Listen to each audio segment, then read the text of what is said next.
November 29th, 1970. In the icy wilderness of Norway's Isdalen Valley, a place locals call Death Valley, two hikers stumble upon something chilling. A woman's body, burned beyond recognition, lies among the rocks. Her belongings are scattered nearby: perfume bottles, spoons, strange coded notes, and fragments of clothing with every label cut out. No identification, no witnesses, no answers. The police would soon learn that her suitcases, found at a nearby train station, contained multiple wigs, false identities, and a passport with a fake name. Who was she? A tourist? A runaway? Or a spy?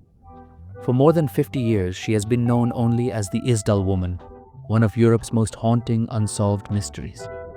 But here's where things get even stranger. Recent claims suggest that the Isdal Woman didn't die that day in Norway, that she was seen alive thousands of miles away in the United States. Could a Cold War secret stretch across continents? The discovery shocked Norway. The woman was found lying on her back, hands raised as if in defense. Her front side was completely charred. Around her lay personal belongings, neatly arranged, almost ritualistic. Investigators noted a broken umbrella, a partially melted water bottle, and remnants of sleeping pills. The autopsy later revealed she had consumed a massive dose of barbiturates, but also showed signs of being alive when the fire started. In other words, she didn't simply overdose. She was burned alive. Police began searching for her identity. Days later, at the Bergen train station, they found 2 suitcases belonging to the woman. Inside, wigs, stylish European clothing, prescription glasses, a notepad filled with cryptic codes, and multiple passports under different names. One detail stood out. All the labels and serial numbers had been meticulously removed. Someone clearly didn't want her traced. The 1970s were the height of the Cold War. Norway, though small, was a strategic hotspot, close to the Soviet border and home to NATO radar installations. Investigators learned the woman had stayed in multiple Norwegian hotels, each time under a new name and nationality. She spoke English, German, and possibly French, but never consistently. Hotel clerks recalled she seemed on alert, avoiding eye contact, often changing rooms and using false addresses. Her coded notes appeared to reference travel dates, movements that strangely matched military testing schedules in Norway. Was she a Soviet spy monitoring Western activity? Or a Western agent hiding in plain sight? No agency ever claimed her, not the KGB, not MI6, not the CIA. But the evidence whispered one thing: this woman was not an ordinary traveler.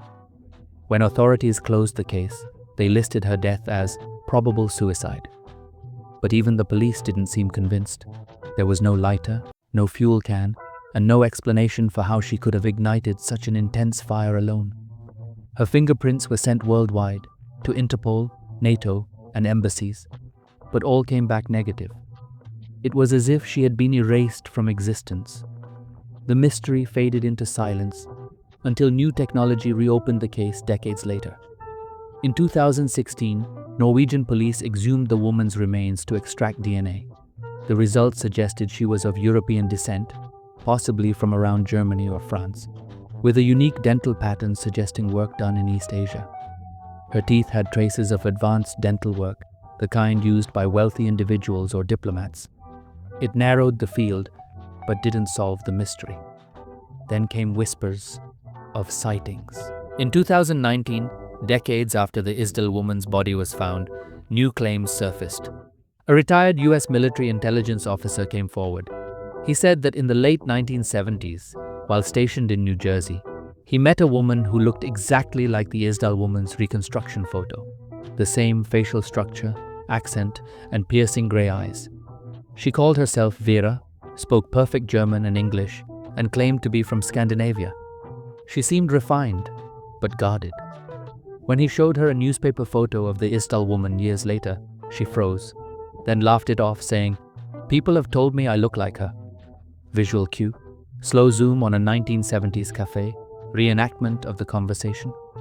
Around the same time, a woman using a Scandinavian alias appeared in California, living under a false name, with no traceable background and matching dental records that were eerily similar.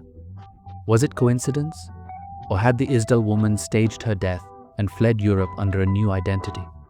Some researchers believe the burned body in Isdalen Valley may have been someone else, perhaps a decoy, a switch designed to cover her tracks and disappear into the Cold War shadows. If she truly escaped to America, it suggests an operation far larger than one woman.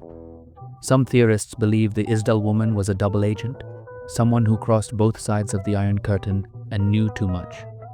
Others think she was part of a covert Western intelligence project that went wrong, and her death was a cover story to remove her from the field. Official agencies refuse to comment, and the Norwegian police even today classify parts of the case as sensitive material. The Isdal woman was buried in Bergen in 1971 under a plain cross with no name. Her coffin was lined with zinc just in case her body ever needed to be exhumed. Half a century later, that foresight proved prophetic. Her DNA, her story, and her mystery continue to haunt both sides of the Atlantic. Was she a spy, a survivor, a ghost who escaped her own death? The mystery of the Isdal woman stretches far beyond Norway's frozen valleys.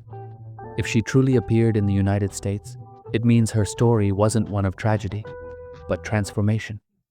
A woman who erased her past, and perhaps continued living under a new name in a new world. One question remains: who was she? And what secret was worth dying or disappearing for?